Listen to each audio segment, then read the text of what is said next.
I'm reading this wonderful book right now called Biblical Critical Theory by Tim Keller. I'm sorry, not Tim Keller, forwarded by Tim Keller, Christopher Watkin.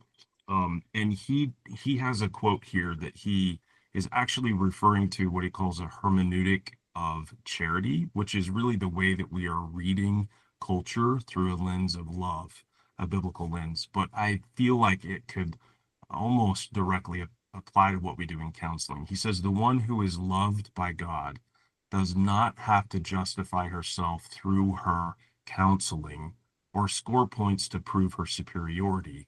Her identity is not on the line when she counsels.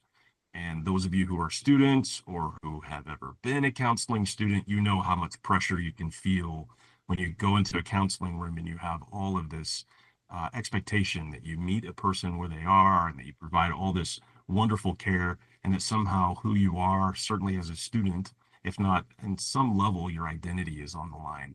And how much, I don't know about you all, but I can have, I've been doing counseling for 15 years or so, but I can have a great session where I can leave that session and be like, I am the best therapist in the world. I am so glad that I landed at this job. I should have done this a long time ago. And then the next hour, it feels like it's the worst session in the world. And I want to go look in the yellow pages or wherever they advertise now for other jobs and see if there's an insurance agency, hiring today. Just riding the waves. And if you're smiling right now, you know what I'm referring to about just how much the session or our performance can really affect um, how we see ourselves.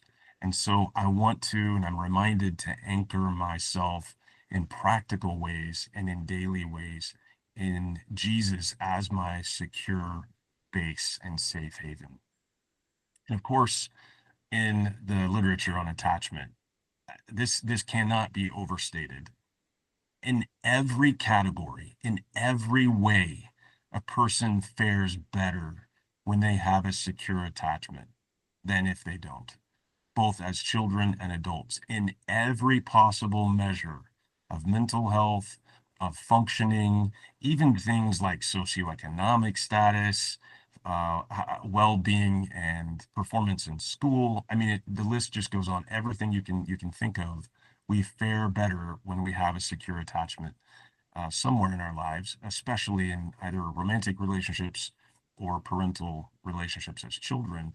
And so, how much more that our secure connection to God then is, of course, meant to provide us things like, and I just put a list here of a few items: spiritual and emotional resilience. Of course, on those days when we're exhausted or we don't feel like we make progress with clients or whatever may be coming in our personal lives that interferes with our ability to do well or feel like we're doing well. The ability to self-regulate whenever a client is triggered or there's countertransference for me or whatever may be happening. I have a lot of balls to juggle. We know how that can happen in session. So my ability to self-regulate is going to be at least in part determined by my connection to Jesus in those sessions.